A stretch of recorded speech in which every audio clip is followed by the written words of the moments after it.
আসসালামু আলাইকুম। এখন দেখবেন সংবাদ শিরোনাম।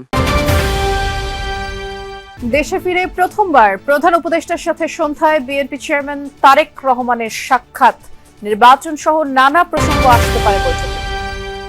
৪৮ ঘন্টার মধ্যে পরিচালক নাজমুলকে শো কজের জবাব দিতে বলেছে বিসিবি। কিছুক্ষণের মধ্যে কোয়াবের জরুরি সংবাদ সম্মেলন, হচ্ছে না দুপুরের বিপিএল ম্যাচ। ষষ্ঠ দিনের আপিল শুনানিতে পর্যন্ত প্রার্থিতা ফিরে পেয়েছেন ১২ জন।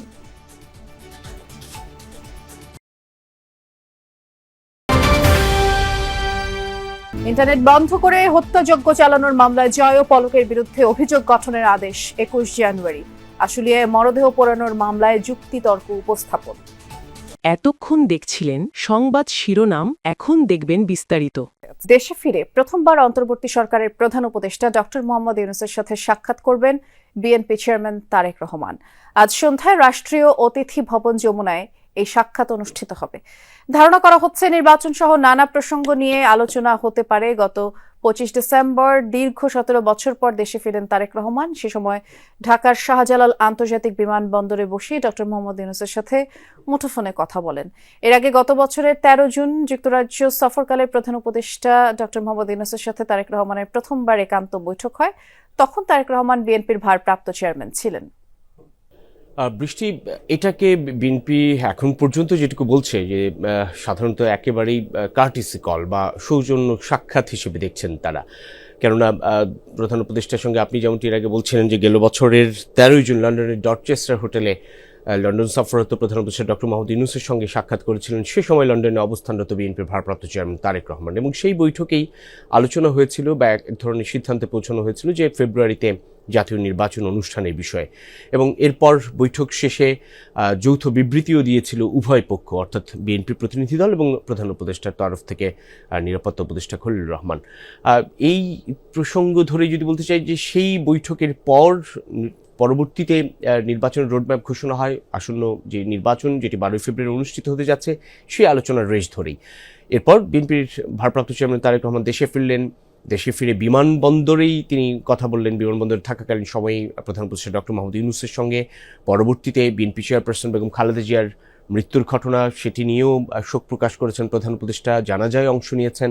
তারপর আপনি যেমনটি বলছিলেন যে প্রথমবারের মতো যখন বিএনপির ভারপ্রাপ্ত চেয়ারম্যান থেকে চেয়ারম্যান হলেন তারেক রহমান, তখন দেশের মাটিতে অন্তর্বর্তী সরকারের প্রধান উপদেষ্টার সঙ্গে সাক্ষাৎ, এটি শুধু এই অর্থেই অনেক বেশি গুরুত্বপূর্ণ হয়ে ওঠে।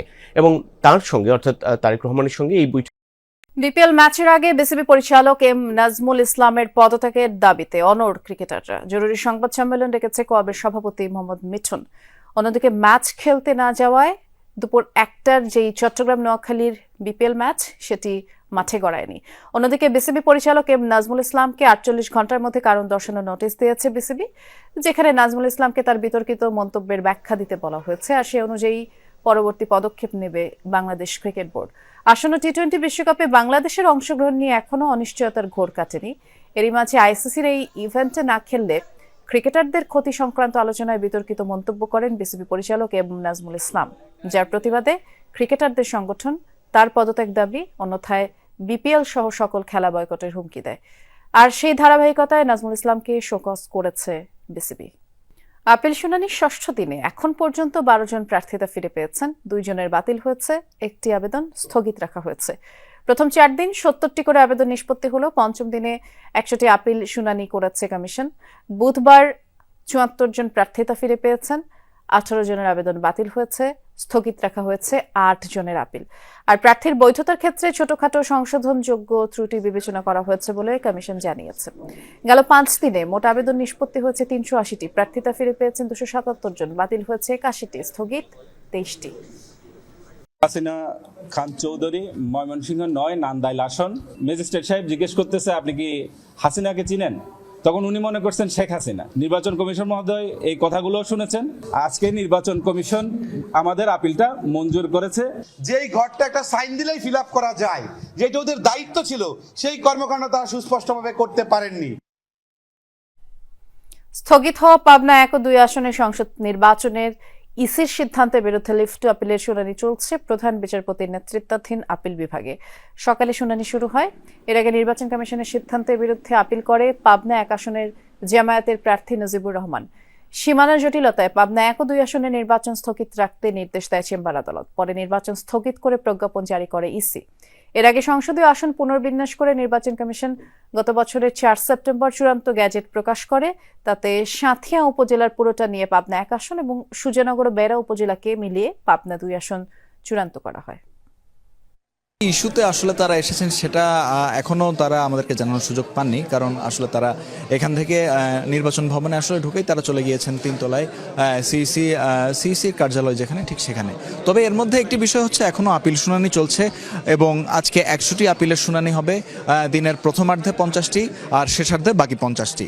তাই আমরা যখন দেখলাম যে আপিলটি চলছে এবং সেই আপিলে আসলে প্রধান নির্বাচন কমিশনারও ছিলেন, অর্থাৎ প্রথম ভাগের আপিল শেষ করার পর এরপর তিনি আসলে উপরে যাবেন এবং তখন বিএনপির যে প্রতিনিধি দল সালাউদ্দিন আহমেদের নেতৃত্বে এসেছেন তার সাথে ইন্টারনেট বন্ধ করে হত্যাযজ্ঞ চালানোর অভিযোগে করা মামলায় শেখ হাসিনার পুত্র সজীব ওয়াজেদ জয় ও জুনায়েদ আহমেদ পলকের বিরুদ্ধে অভিযোগ গঠনের আদেশ 21 জানুয়ারি।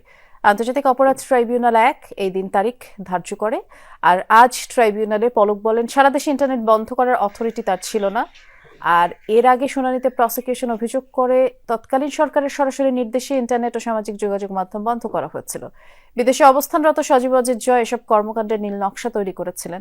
বাস্তবায়নে মুখ্য ভূমিকা পালন করেন সাবেক প্রতিমন্ত্রী জুনায়েদ আহমেদ পলক। এছাড়া আজ আশুলিয়া মরদেহ পোড়ানো মামলার দ্বিতীয় দিনের যুক্তিতর্ক উপস্থাপন হওয়ার কথা রয়েছে। এই 2 মামলায় 9 আসামিকে সকালে ট্রাইব্যুনালে আনা হয়। মানবতাবিরোধী অপরাধের আরও 4 মামলায় মেয়র আতিক, আব্দুর রহমান বদিসহ 18 জনকে ট্রাইব্যুনালে হাজির করা হয়। এসব মামলায় তদন্ত প্রতিবেদন দাখিল করতে সময় চাইতে পারে প্রসিকিউশন। ফের কথা দিয়ে কথা রাখতে পারল না জাতীয় শিক্ষাক্রম ও পাঠ্যপুস্তক বোর্ড এনসিটিবি। মাধ্যমিক ও সমমানের সব বই শিক্ষার্থীদের হাতে পৌঁছানো যায়নি। এর আগে এনসিটিবির কর্মকর্তাদের সাথে নিয়ে শিক্ষা উপদেষ্টা জানিয়েছিলেন 15 জানুয়ারির মধ্যেই সব বই দেয়া হবে। এখন সব শিক্ষার্থীর কাছে বই পৌঁছে দিতে আরো 15 দিন সময় চাইছে এনসিটিবি।